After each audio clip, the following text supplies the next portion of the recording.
Welcome back to another episode here of the #1 semiconductor investing podcast. Like always, I'm joined by an amazing co-host, Nick Rossolillo. Good morning, Nick. How's it going?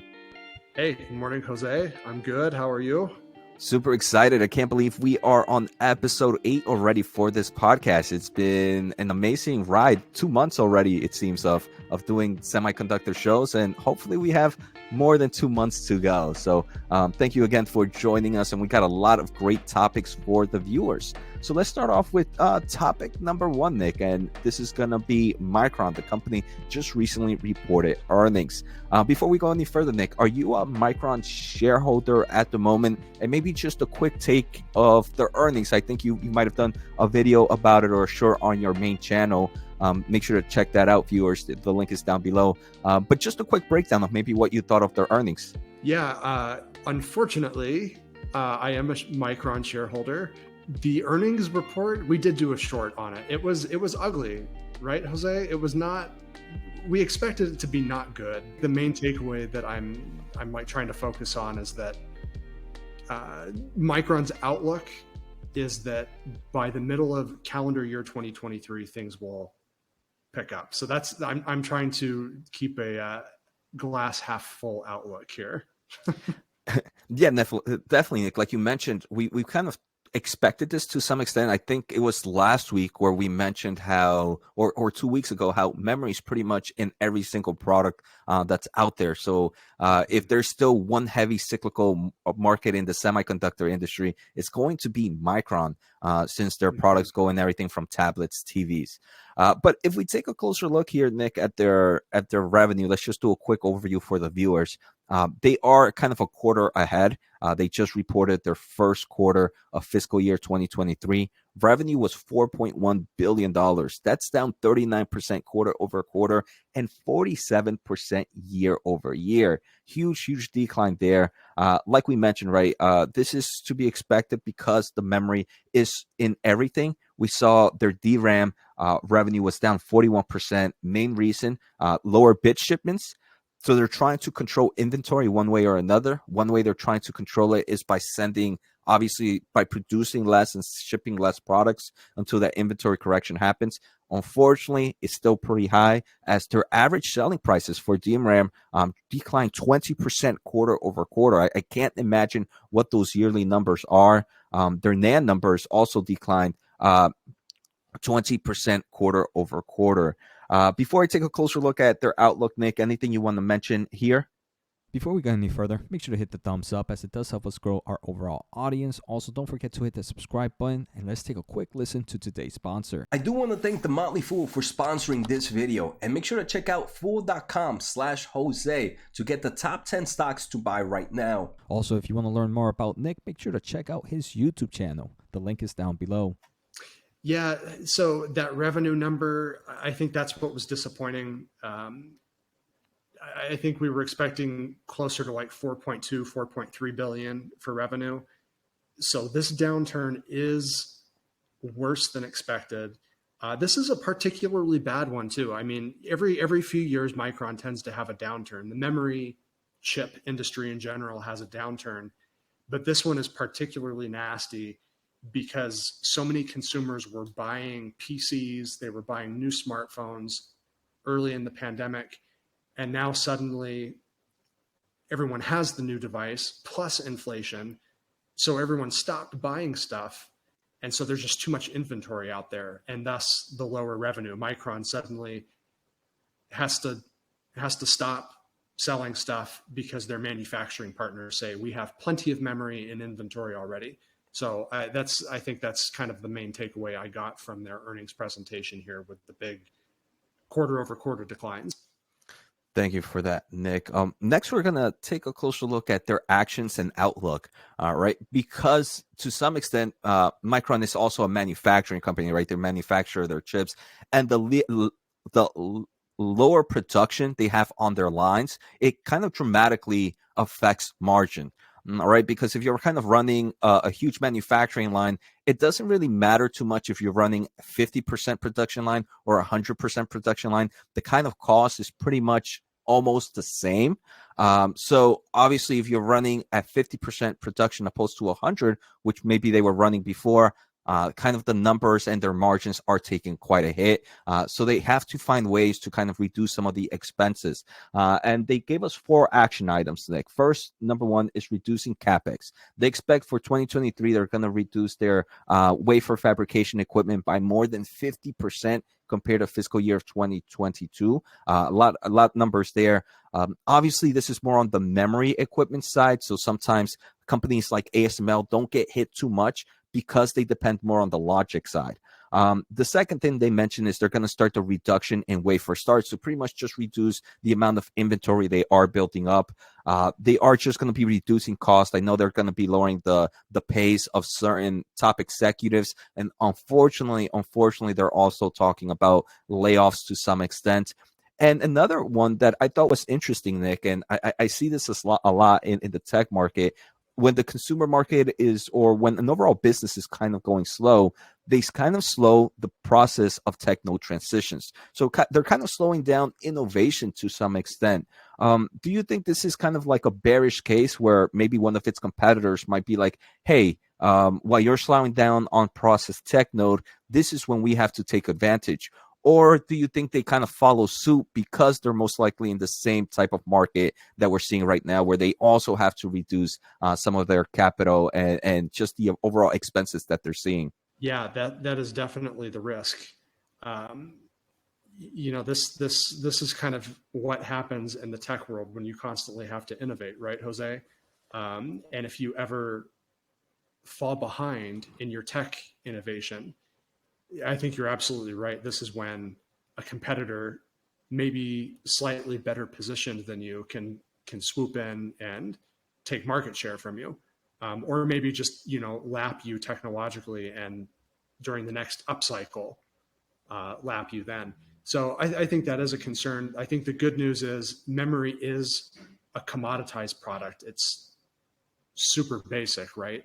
Mm-hmm. It's not the most critical component in a computing system, but I think you're right in calling out the risk there with Micron potentially getting passed up by some competitors. Nick, great points there. I do want to mention during the earnings call, I do believe there was an analyst that asked Micron's team, hey, what if you're kind of, you being Micron, are slowing down your shipments, you're slowing down all this to kind of correct inventory and get the margins you want in the future again. So you got to take these steps. The analyst was pretty much, what if your competitors don't do that? And like you mentioned, I do believe that's a big risk, where a competitor who might be at a better position might be able to take a little bit of the short-term pain by maybe continuing to oversupply the market and hurting companies like Micron and their competitors a little bit more. Is this something as an investor that really, really kind of concerns you, or do you think the other players are kind of in similar spaces here with Micron, that Micron can last a nice amount of time, even if this consumer memory market continues to hit a slump? It's a really interesting thing to think about and try to run through the possibility of that happening, because like you mentioned, Jose, the analyst had asked that question on the call. They probably know how Micron got to where it is today. And that's because if you've ever read the story, a man named Jack Simplot, he's like the king of potatoes up in Idaho, Eastern Washington, like the Northwest states. And he understood commodity products. And so like this little company called Micron was floundering in the memory market, and he stepped in with his money and said, I understand how to sell a commodity, a basic product. We're going to flood the market with cheap product. And it worked. It worked for Micron. Mm-hmm. So, yes, some of these competitors could like take a chapter out of Micron's own book from decades ago, from Mr. Simplot, and do the same thing to Micron. So it was a legitimate question, and I think it's a legitimate concern. I think the good news is Micron's balance sheet and their financials are in better shape than they ever have been headed into this downturn. So unfortunately, I think we may just have to wait and see. Yeah, definitely, Nick. I think they mentioned during their earnings call that they took out another kind of form of debt, just to kind of increase their liquidity and cash balance to kind of be able to withstand whatever this macroeconomic environment gives them. So you mentioned they do have a nice amount of healthy balance sheet. Next, I just want to take a closer look at the end market highlights, Nick. We have mentioned how Micron is in every market. I'm just going to take a closer look at the ones that I find the most interesting. Maybe if you want to do the same, maybe they might be different. The first one is the data center market. They expect cloud demand in 2023 to grow well below historical trend, just because they are seeing inventory corrections there in the data center market. So that's pretty interesting, especially as kind of there's numerous bullish cases by semiconductor investors about data center in general. But I want to say maybe sometimes take this, don't take it as a full picture. Data centers might just need to do inventory corrections in certain components. It doesn't mean they need to do inventory correction in every component. They might have been a little bit overflooded in the memory market. In the graphics market, they also expect big growth to outpace the broader market in calendar year of 2023. I think that's good news for the graphics companies. The other one I want to say is they expect the mobile industry to kind of be flattish in calendar year of 2023 versus calendar year of 2022, which is expected to see about a 10% decline compared to calendar year of 2021. So any thoughts here, Nick? Any of the end market highlights that really grabbed your attention here? Yeah, Jose, one area that does really excite me about Micron is the automotive and industrial segment. That was actually one of the few bright spots within this earnings report. The growth from automotive going up 30% year over year, and not too much of a decline apparently sequentially quarter over quarter as well. So as cars kind of continue to develop into these mobile data centers on wheels, Micron has said the amount of memory they sell into each new car that gets manufactured is significantly higher than what traditionally goes into a car. We'll see if that holds though in 2023. I think there's some worry that the auto market is going to take a slide as well. But for now, that's a promising segment, and I think a promising segment long term for Micron as well. All right, Nick. So that ends us with topic number one on Micron earnings. I think we're going to take a closer look at manufacturing updates. I know you have there's a lot of great companies out there dealing in the manufacturing space. So it's great to kind of keep up to date with them. So I'll pass this one over to you. Yeah, a lot of news going on, as can be expected here with chip manufacturing. Like we've talked about in recent weeks, Jose, a lot of countries, not just the U.S., trying to roll out packages to attract financial packages, incentives to attract chip manufacturers onto their home turf. So I'm just going to throw up the slide here. We're going to talk briefly about Intel versus some TSMC news, and then ASML, and a really interesting little development at Huawei, the Chinese tech giant. Jose, I think maybe you have some shares of at least one of these companies. Yeah, so I own TSM as a single company. The other two, the Intel and ASML, I think I might just own through ETF. I do have a semiconductor ETF, so I get exposure to those through them. So directly, I only own TSM. Cool. Well, let's talk about this news here, and I'm curious to get your thoughts on this, Jose, because these are interesting news items that could have some big implications for the chip industry, and especially for these companies, and not too far down the road. So the first one, there was this headline: Intel is apparently delaying the construction of a new fab that they had promised Germany.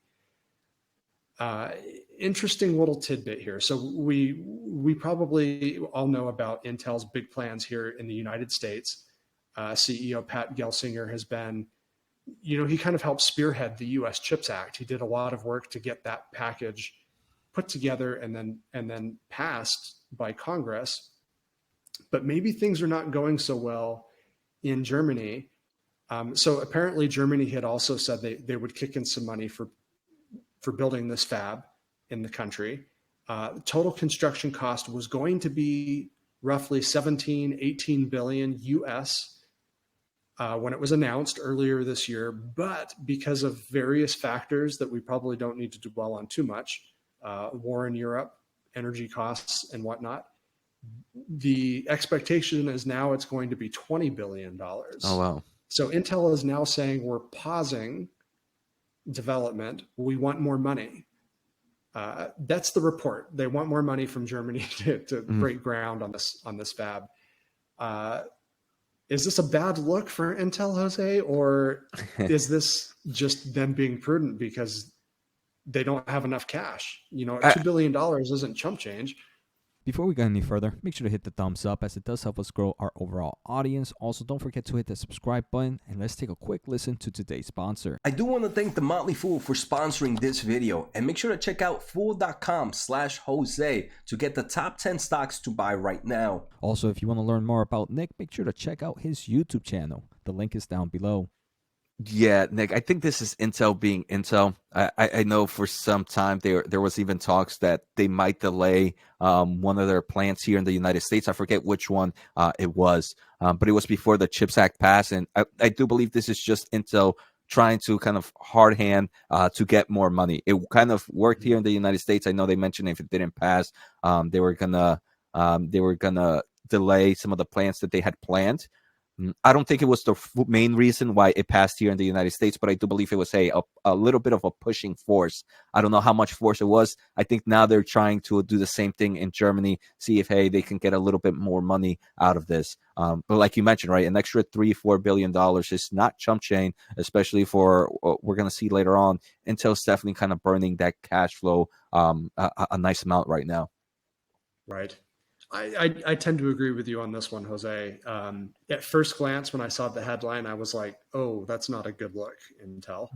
But yeah, cash is a finite resource, even for one of the biggest chip companies in the world. So it is interesting, though. Moving on to the second bullet point here. Oh, Nick, I forgot to send you a bullet point that I found earlier within this topic, but I read it earlier this morning, and it also focuses on Intel. They just turned on one of their first ASML units that they're using for extreme ultraviolet. This is going to be for their next generation. So it took a long time for them to turn on. I guess it's just crazy how big this equipment is and how much it is to get started. But they got it earlier this year, and I think it was December 24th, a few days before Christmas. They turned it on for the first time, and they shot the first type of extreme ultraviolet light that they need to kind of build. So a little bit of good news there. Obviously, it takes a long time for them to kind of get it earlier this year and for them to just turn it on now. It just shows how difficult this market is, even for a giant like Intel. But I thought that was some good news there. Well, for what it's worth, interesting quote from Pat Gelsinger I saw recently where he said they like being in second place. He compared it to being in a bike race. Being in second place is easier than being in first place because you can kind of settle in behind the person on the bike in front of you and like catch the draft, a little bit less wind resistance. So maybe this is it. Maybe this is it for Intel. I feel like any second placer would usually say that it's always better to be in second place for some time. That is true. That is true. Well, let's jump over then to first place. The first place chip manufacturer, TSMC. I thought this is just an interesting little comparison because Intel is saying they're going to delay the German factory, potentially delay the German factory, but then TSMC. So they're already building a fab in Japan. That is wrapping up, actually. Construction is wrapping up. Production should start in 2023. Or excuse me, maybe a little bit later in 2023, 2024. But apparently TSMC is now saying they might build a second fab right next to it, also in Japan. So that's interesting. It kind of reminded me of what they just did in the US. Like before the first one's finished in Arizona, they said, we're going to build a second right next to it. And then apparently they're also in talks with Europe. Nothing concrete here yet, but similar to what Intel worked on. TSM wants to get into Europe as well and further diversify their footprint. So it's interesting to see. And I think, Jose, you're going to share a slide here in a moment on this, but maybe a slight divergence again here. Intel kind of started 2022 strong, announcing all of this new construction. TSMC, not so much, but now Intel's backing down a little bit, and TSM is kind of going for the flex here and ramping up their construction. Is this bad news for Intel as they try to play catch up with TSM? Yeah, definitely. I would think so, Nick. I mean, TSM, I think one of their biggest risks is just their global diversification. And I think that was one of the biggest bullish points for Intel right now, that, hey, they were going to be able to have plants all over the world. And TSM is kind of not easily, but it's eliminating that risk and that fear for investors a lot faster than I thought it would, right? I mean, it has second fab in Japan, discussing this fab in Germany, increasing the exposure in United States. So it does seem like TSM, even though they had that geographics risk, they are, it seems to me, for this being such an expensive market to do it in, they're doing it at a very fast rate to try to eliminate that risk.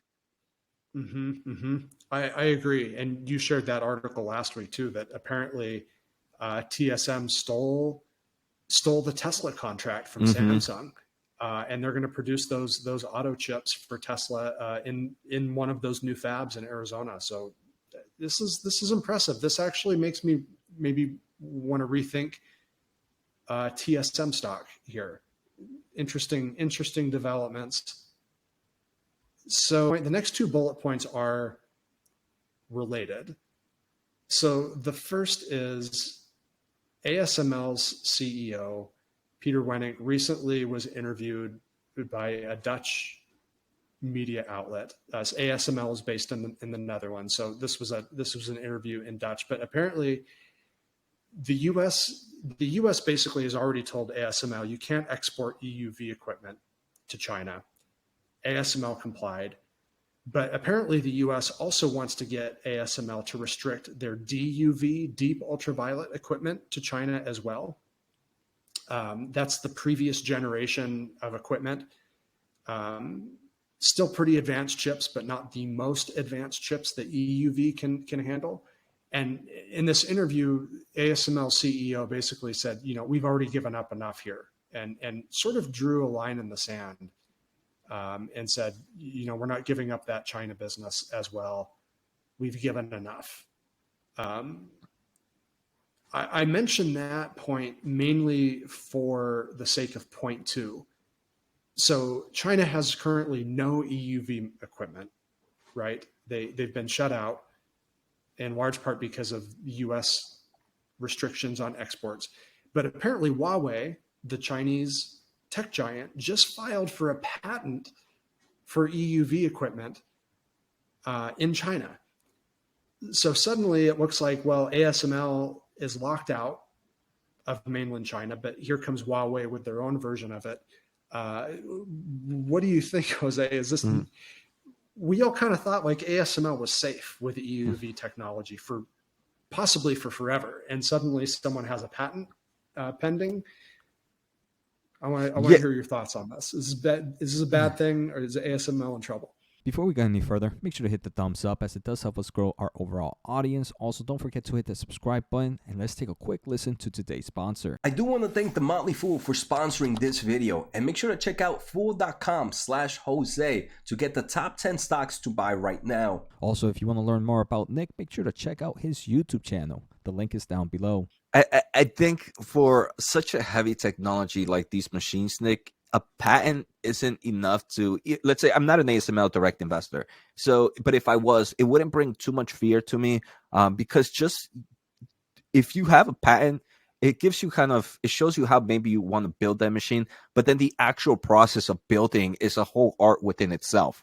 And I think that's why ASML has a strong strength, right? They know that ins and out of this building process. And when you're dealing with with these direct lights and with the mirroring, having to for lights to be they can't be like 0.001 degrees off. If not, the whole machine doesn't work. So patent, it definitely causes a form of yellow flag, but I would want to see the actual technology working, right? They have a map, but just because they have a map doesn't mean that they're able to get to the final destination, because there might be some uncertain bumps that they don't know how to get over. So more of a yellow flag for me, Nick. Nothing too concerning. How about on your end? Yeah, I am an ASML shareholder. Knee-jerk reaction. The stock is down quite a bit on the year and off of its recent highs. It had a nice little rebound through November. Down again, I think in part because of this news. My knee-jerk reaction is I want to add to my position again here for exactly the reason you said. Like, having a patent doesn't mean they're going to be able to actually build the machine. It took ASML decades to develop this technology. It's possibly one of the most complicated things that humanity has ever accomplished as far as like an engineering feat. It's up there. It's got to be up there in like one of the most complicated things ever developed. So I am inclined to say ASML is safe for now. We are working on a video over on the Chip Stock Investor channel on this, a little deeper dive on the topic, but I'm glad to talk about it here. I think it's a yellow flag, like you said, but I'm not worried. I'm not inclined to be worried about this. And like you mentioned right now, right, Nick, just a few more points on my end. ASML is already not sending that EUV to China.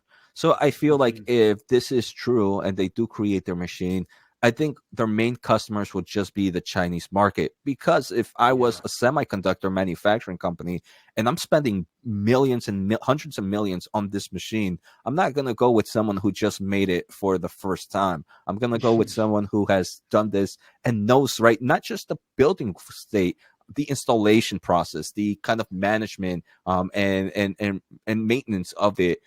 So I think if I was a customer, the only way I would go with a new player in this such expensive market is if it was my only choice. And I think for maybe those Chinese manufacturing companies, this might be their only choice if it is true. But for the rest of the world, I don't see them flying for, if it is true, flying for this technology. They'll continue to that ASML line when they're spending hundreds of millions on machines. Yeah, that's an astute point. I agree. I wouldn't gamble with hundreds of millions of dollars on a piece of equipment. All right, Nick. So I think we're moving on to topic number 3, and we're going to stay here in the manufacturing side. But here I want to do more of like a Intel versus TSMC and take maybe a closer look at some of their growth opportunities and risk opportunities. I know these companies don't exactly hit the exact same products, but they do have an overlap, obviously the manufacturing side. So I do get a lot of questions sometimes in our main channel where, hey, which one's better, Intel, TSMC? I personally think for any investment, there's always a bull case for either stock. It just has to be the one that you kind of align with. So first, I just want to take a closer look at Intel and their growth opportunities. So for me, here are Intel's main growth opportunities. First is their products like their Sapphire Rapids. This is their server CPU products. So I do believe if they continue to innovate here, this is something that they can especially grow and get more market share. The second is their Intel Core products. This is just their traditional CPUs that go on all the consumer markets. We are seeing them advancing that technology as well. Unfortunately, right now, with the overall macroeconomics, this market is taking quite a hit. But if things turn around, obviously that can also do well. Intel's also focusing in their graphics segment with ARC, for example. Their graphics segment is going to hit the consumer market. It's already hitting the consumer market, and they're kind of pushing it and already hitting the accelerator market for the data centers and these clouding components. The final growth opportunity for Intel is their push to the manufacturing side. For example, the recent acquisition, thoughts of Taiwan Semiconductor to overall improve this market. So all these, I don't want to say are 100% wins. I think they all have, and actually I didn't even notice the size of the picture in this slide, I believe are the ones that have the bigger opportunities. So I think their CPU for the server and their CPU for the consumer side have a higher chance of of being successful. Their Intel Arc and Intel manufacturing side, they're a little bit smaller. So I believe the chances of those being successful, obviously a possibility, but there's too much hurdles that they need to go through for that to be 100%. Anything you want to add here, Nick, on their growth opportunities, or should I just move on to kind of Intel's risk? Yeah, I don't want to race ahead. Talk about the risk first, and then I'll weigh in on this with my thoughts. All right, so it sounds good, Nick. So for Intel's risk, I want to say some of the public companies that we all know and love, Nvidia, for example, AMD, both those companies are in the accelerator market, the GPU market, and AMD, a huge player in the CPU market. Nvidia also getting into the CPU market with Grace. So there is a lot of competition in the hardware space here in the semiconductor market that Intel's in. Then if we take a closer look at their overall manufacturing side, they have to battle with the likes of TSMC. Like you mentioned in our previous point, Nick, right? While Intel seems to maybe slowing down on some advancements, TSMC, even with the overall macroeconomics, is definitely pushing forward. A few other things, if we take a closer look at their financials, Nick, we can see their total long-term debt in the past few years has grown. Right now sitting at roughly $40 billion. Unfortunately, cash and short-term investments has seen a decline. We can also see a nice decline in cash from operations, and their free cash flow trailing 12 months is actually on the negative side this most recent quarter, sitting at negative $13 billion. And their biggest risk is, in my opinion, a product of their growth opportunities. They're trying to hit so many markets at the same time. All those markets need a lot of investments, especially that manufacturing side. Overall, with the overall macroeconomics, we've also seen Intel's revenue decline. We can see that huge drop in trailing 12 months revenue. Obviously, macroeconomics are affecting it, but they're also seeing huge competitions from the likes of AMD that are causing a bit of a slowdown in that data center market. So now that we know some of the growth and risk here, Nick, I'll pass it to you. Maybe you have some thoughts on either end for Intel. Before we go any further, make sure to hit the thumbs up as it does help us grow our overall audience. Also, don't forget to hit the subscribe button, and let's take a quick listen to today's sponsor. I do want to thank The Motley Fool for sponsoring this video, and make sure to check out fool.com/Jose to get the top 10 stocks to buy right now. Also, if you want to learn more about Nick, make sure to check out his YouTube channel. The link is down below. Yeah, this is still a huge worry for me. I would love to see Intel maybe split in two. I mean, that's too big of an ask. The business is too integrated, but I would love to see like an Intel manufacturing business separated from the design house like AMD did more than a decade ago. They have a lot of irons in the fire. And normally when you're talking about tech, a growth tech business, that's a good thing. But the problem for Intel is, those irons in the fire, it's not new projects. They're like old projects that they have to put back in the fire again to like fix up and make all nice and new and shiny again. And then, like you said, the competition is substantial. Nvidia has new data center processors coming out in 2023. AMD has new processors. Intel itself has admitted they're probably going to lose market share for a couple of years in that segment. Even Nvidia, who is seemingly right behind Intel, they're not actually right behind Intel. Intel, even after the big revenue decline, still has more than double the revenue of Nvidia over the last year. I think Intel has the most to lose here, has more to lose than it has to gain. I'm just nervous. I'm nervous about this company. I want it to succeed. I'd like to be able to own Intel stock again someday, but I think it's way too soon. Definitely, Nick. I have two questions here for you, and they're going to be curveballs. So hopefully. So first, you mentioned you would like to see Intel split into the manufacturing side and their design side. If they were split into, which one would you more likely invest in? Which side?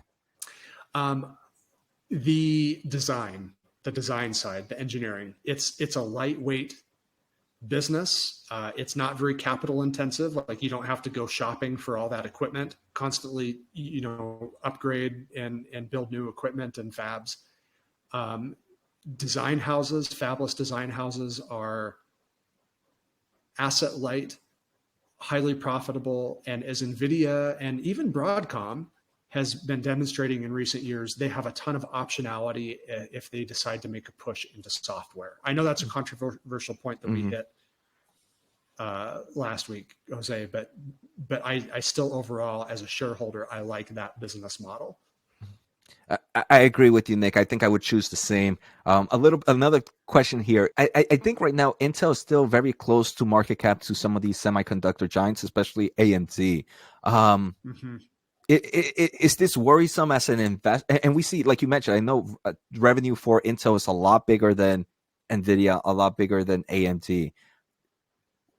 Where do you think is there any misprice action in your eyes here happening? If so, where do you think it's still at? Not yet. I don't think this is mispriced yet.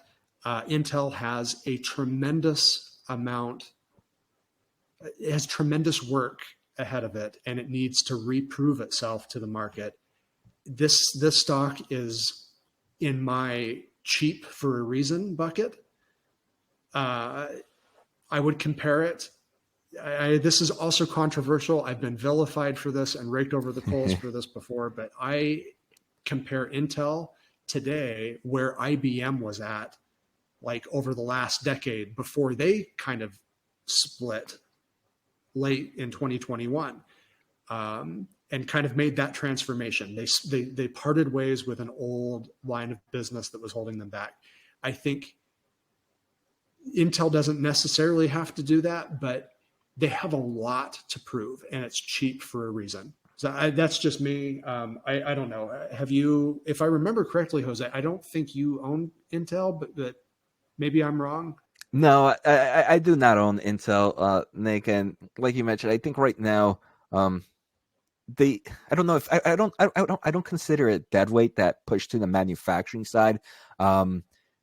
It's just a lot of weight for them to be trying to move all these directions, and I think it makes them not flexible to move to certain markets because they have to be spending all this money or all these heavy investments in the manufacturing side. So that has been one of the main reasons deterring me from Intel. Like you mentioned, I think the fabless business would be amazing, even though they have numerous heels that have been broken here. All right, Nick. So next, let's take a closer look at TSM and some of their growth opportunities. I think the first opportunity for TSM is just how strong they are, right? They are the number one market share. We can see this TrendForce slide here, where they, in third quarter of 2022, they had 56% of the overall market. I don't think that's going to change anytime soon. And even with the acquisition that Intel will eventually do of Tower, that would just push Intel to about number 9 or number 8, which would be less than 2% of the overall market. So we can see long way for Intel to even catch up to TSM. The other thing is TSM continues to develop their new chips. They even though they might maybe get a month or two delay, it's not something crazy like we've seen Intel with numerous delays on their platforms. So they continue to push new technology. They're 5 nanometers doing amazing. We can see that's most of their total revenue. And they're already working. I believe they already announced they did a celebration for the 3 nanometer coming out soon for mass production. So we can see they're moving pretty quickly. The other thing here we see for TSM and other growth opportunities, they are in every market pretty much. Smartphone, HPC, IoTs, and even the smaller ones, they're growing at nice levels. I believe the automotive segment a few quarters ago, or a few years ago, was maybe less than 2%. Now it's almost at 5%. And we did mention that Tesla win. I want to see how much that automotive segment pushes up in the upcoming quarters. So just because they are diversified, I think that's a huge growth opportunity. Another growth opportunity I have here, and I think this works both for TSM and Intel, not just the CHIPS Act in America, but we are seeing a lot of this happening globally. So it kind of offsets the manufacturing costs to some extent. That's obviously a great news for both TSM and Intel. If we take a closer look at TSM's risk, there's two risks here. I think Intel probably has similar risk. The first one is just how expensive this is. This is a very capital expenditure heavy market. That's going to be the same risk for Intel as well as they try to push in here. The other risk we kind of saw that TSM is kind of eliminating. A lot of companies right now are trying to eliminate that geographic risk of having their chips being made so close to China in Taiwan, right? But TSM is building a lot of new plants all over the world, so kind of eliminating some of that risk. But at the moment, I still believe a good portion, a good majority of over 50-60% of their plants are still in Taiwan. So that's still a risk to some extent that I think investors should kind of consider or keep in mind. If I had to pick one, Nick, I think I personally would choose TSMC just because they are the leader. If Intel was just a fat business, I think I would have chosen Intel instead. How about for you, Nick? Yeah, I agree. It pains me to say so. I really am rooting for Intel. No one believes me because we dog on it all the time. I dog on it all the time, but yeah, at this point, I think you've got to go with TSM, despite the geopolitical risk. Mm-hmm. So now we're gonna go to another topic, and this one really excites me. I think this one's a pretty fun topic. So Nvidia, they made some AI predictions for 2023. So if we take a closer look at this slide, we can see on December 13th, Nvidia picked 15 Nvidia AI experts to kind of predict where AI might go in the upcoming year. And they picked like their VP of automotive, their VP of healthcare. So in my opinion, this is a great article for those that want to learn about AI a little bit more, because who better to know where this market is going than the people that are working in that technology hand to hand. So the article, you can find it on NVIDIA's newsroom, is 2023 prediction: AI that bends reality, unwinds the golden screw, and self-replicates. And it was 15 NVIDIA AI experts. I picked 4 here, Nick. Feel free to, if you like any of the ones that you hear, feel free to share your thoughts. So let me start off with the first one, Nick, and this is going to be by Kimberly Powell. She is the vice president of healthcare, and she believes that obviously AI is going to be a big push for healthcare. First is the capabilities of these new AI models, giving drug discovery teams the ability to generate, represent, and predict the properties and interactions of molecules and proteins. So obviously this is pretty important. Every human body is different. And while one medicine for some crazy disease or sickness might work for somebody, because the overall molecule levels of another person is completely different, it might not work for them unless you maybe change dosage or add an extra medicine towards it. So that's why sometimes it's very hard to kind of cure certain diseases just because of our overall humanly body structure. So AI can definitely help us. Hey, this person has this kind of structure, what works best for them. So that's a huge move that she believes will happen. The second thing, Nick, is surgery 4.0. So the example that they mention is flight simulators serve to train pilots on new aircraft controls. Now they're seeing the same thing happening for surgeons, for the new devices of robotic surgery device makers. So they're also creating this kind of simulation. So pretty cool here in the healthcare.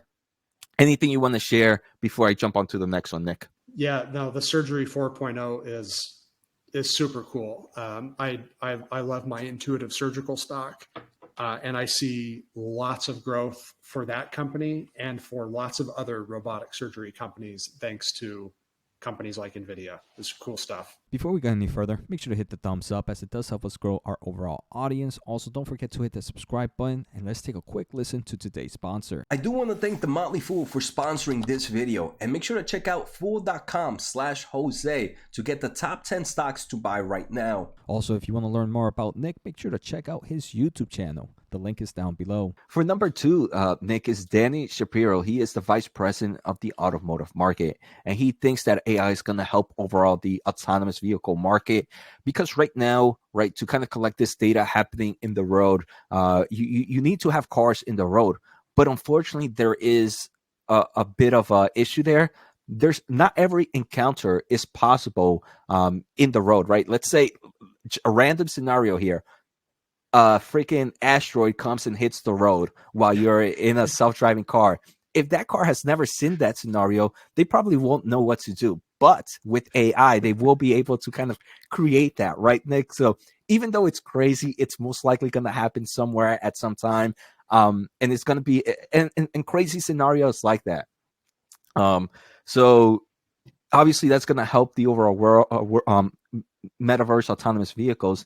He also mentions that on-road data collection will be supplemented by virtual fleets that generate data for training and testing new features before deployment. So this is, I want to say, a good push for companies that might be starting late in the autonomous market. I know there are certain companies that might have a lot of on-road data collection at the moment, but that won't deter other competitors anymore, because maybe they might not have that on-road data collection, but they have probably plenty of money to invest in data centers, in the metaverse, and they start having just virtual fleets online where they start to collect that data. So I think that's pretty cool. The other second one that the other market that he believes is going to grow with AI this year is just the in-vehicle entertainment. Advancing conversational AI is growing, and it's just going to increase dramatically in the next few years. But I do believe conversational AI is going to be a big play. I think so too. We've gotten so used to talking to Siri, to Google, to Alexa. And I think that experience is going to extend to the car because why not? I mean, when you're driving, you're not supposed to mess around with your phone. So why should you mess with your, the dials on the radio, or selecting the next song or adjusting the temperature of the cabin? Also dangerous. You should be able to talk to the car at this point in this day and age and tell it to do those things for you, so you keep your eyes on the road. Definitely, Nick. Number 3, we have Rev. I'm just going to leave it at Rev. He's the vice president of the Omniverse and Simulation Technology. So again, a lot of great insight from some of the players that are in this market. So the one that I enjoyed the most, and this is one you actually pointed out for me, Nick, bending reality with digital twins. So imagine selling many virtual pairs of sneakers in partnership with a gaming company that are simply undergoing design testing long before sending the pattern to manufacturing. Companies also stand to benefit by saving on waste, increasing operational efficiency, and boosting accuracy. So, Nick, I know you pointed this one out. What really stood out to you here? So maybe it's a silly example, but it's immediately what came to my mind. Have you ever been talking to someone and you talk about the metaverse, and the person you're talking to, or maybe specifically trying to convince that the metaverse is going to happen, they're like, well, I don't need a pair of virtual shoes in the metaverse. That's stupid. Who would pay for virtual shoes? But the kids do that. They want to customize their avatars, their characters inside of a game or a virtual world. This is brilliant. So if you're Nike and you're not sure what colors are going to sell best, you can send the shoe to a company in the metaverse and say, hey, here's 20 different colors of this newest shoe model that we're trying to test out. Tell us which ones are most popular with our consumer before you ever make the shoe in real life. I mean, that's just one silly example, but maybe it's not really all that silly. I think it's a real thing that could happen tomorrow. Yeah. Right. I mean, it would save money. It would really help Nike dial in on what people want. And that's just an example. That's just a really silly example, but it's a conversation I've had a few times. I think that's what you were getting at too, Jose, right? It's cool. This is cool stuff. Yeah, definitely, Nick. Like you mentioned, these are real life examples where it can work. I mean, there's a lot of companies like Sims, for example. Even though it's not a multiplayer game, they do a lot of simulation and building house process. So imagine being a company that develops couches, like you mentioned. I mean, a couch is probably pretty expensive to kind of develop and then get kind of the consumer world of how it works and how it looks. And going to a lot of these gaming companies, I think that's a pretty cool use cases. for the overall technology. So I think that's going to be a huge push going into the future, Nick. All right, Nick. So now for the fourth one, this one is Ronnie Vashista, Senior Vice President of Telecommunications, and I think this is going to be a great segue to our final topic. He believes that right now technology is going to be a huge push thanks to the 5G network. It's going to cut the cords on AR and VR. Right now, that overall network is going to help a lot of the edge clouding computing. So I think right now that's probably a big issues with VR at the moment, where you have these crazy wires attached to you, but eventually if we want to go to some form of augmented glasses or virtual reality that we can kind of take with us, we're going to need some high networking on our side. So I think this was a pretty interesting one, even though it's not too much on the AI side. I think for the AI use cases, you still need to have a very strong network infrastructure solution. And I think 5G is something that gets overlooked a lot, but it's definitely a solution that can grow dramatically from here. Yeah, I like that you picked this final point, Jose. I think it just really demonstrates how many options Nvidia has at its disposal with its technology, its hardware and software stack, for them to be able to touch literally at this point every industry, every sector of the economy with their AI. It really speaks to how powerful a business Jensen Huang has helped lead here in especially the recent few years. All right, Nick. So now we're going to take a closer look at the final topic. This is going to deal with the high-speed internet expansion, and I know you got a few companies here that you want to mention, so I'll send it your way. Okay. So yeah, nice segue with the Nvidia piece. High-speed internet expansion. We're going to talk about Comcast, Spectrum One. That's Charter Communications internet service. But specifically, we're going to kind of talk about Broadcom and Max Linear here. But just a brief overview. I first wanted to show this news item that Comcast released here earlier this month. They completed their first 10G connection. So that's 10G. We talk a lot about 5G. That's mobile. 10G is actual wired internet. That's like the latest generation, up and coming generation for wired internet. They've been testing it, powered by this underlying technology called DOCSIS 4.0, which it gives companies like Comcast, like Charter, that have not necessarily a lot of fiber optic network. That's like the really expensive, ultra high speed internet available, usually in like cities. If you're like kind of in a dense urban area, maybe you have access to it. It can be expensive, but broadband companies have been working on this tech to speed up internet with their existing infrastructure. Comcast is working on it. Charter recently announced, jumping to the next slide here, Charter announced a $5.5 billion additional spending plan to make the same upgrades to their network, but in more rural areas of the US. And so these next few slides here, Jose, I wanted to ask you here on these slides, in your days as an electrical engineer, did you ever do any work for internet service companies putting together these chip packages? No, not for the networking side, but just when we would deal with certain components, sometimes we would just need to know a little bit more about their networking solutions. So I was more of just like looking more of the specifications of already made networking products to kind of add to whatever we were building to. But in direct building, I was never part of that. So to me, the network market is one that I'm not too familiar with. This is one I'm just absorbing so much information from you, Nick. So I'm happy you're taking the lead here. Well, same here. This is not a space I follow, even within the chip sector, because obviously the internet is built with chips, just like everything else in the IT world. And so I'm trying to like wrap my head around this. But so Charter kind of had this presentation where they're mapping out the next 3 years of development. And this first slide, their current state of their network. I'm just going to run through these really quick. You'll notice here on the second slide, they put blue boxes around the parts of the network that will get upgraded first.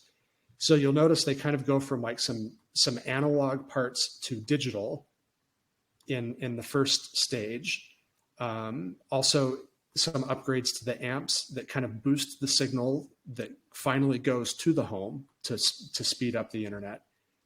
Step 2, they start also upgrading to that 10G platform like Comcast is getting ready to do. Some more virtualization of the network. That is to say, basically virtualization. They take their hardware assets and start delivering it via software. So it kind of untethers the cumbersome hardware, physical asset part of the network and makes it more nimble with software. Step 3, another big upgrade here to DOCSIS 4.0, another upgrade to the amp that boosts the signal to the home. And you can see the upgrade here. Fiber on demand is the ultimate goal on the final slide. But for homes, up to 10 gig per second internet, if it's available in your area, they think most of their network will have this available by 2025. Next slide, you can just kind of see the uptick in spending. I have AT&T on here because they've been spending on fiber. Mm-hmm. Of course, all of these capital expenditures are not just internet, but you can see the uptick as of late. From AT&T, but also Comcast and Charter as well on the purple and orange line, which kind of led me to, we talked about last week, Broadcom, Jose, but we talked about the data center segment. But on this slide here, you can see the broadband, $1 billion.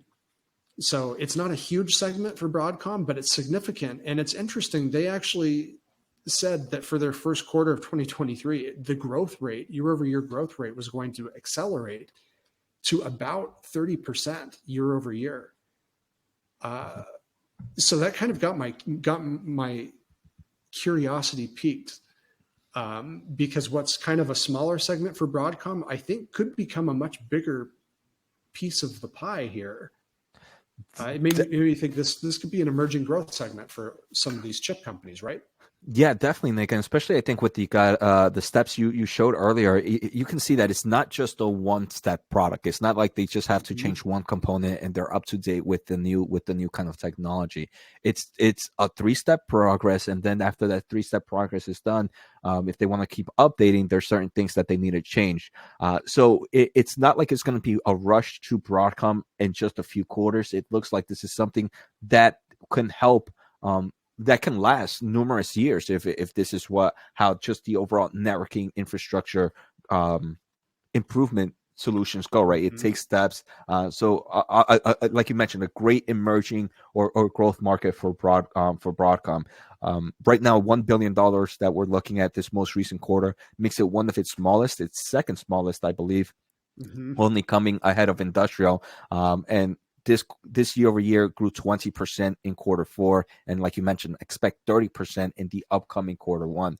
So one that I think might be slow right now, but can definitely hit, maybe become a higher portion of total revenue for Broadcom in the future. Absolutely, I agree. And you mentioned a couple of weeks ago when covering AMD, a lot of these enterprise projects. It's much steadier business than the consumer market. It can have higher profit margins as well.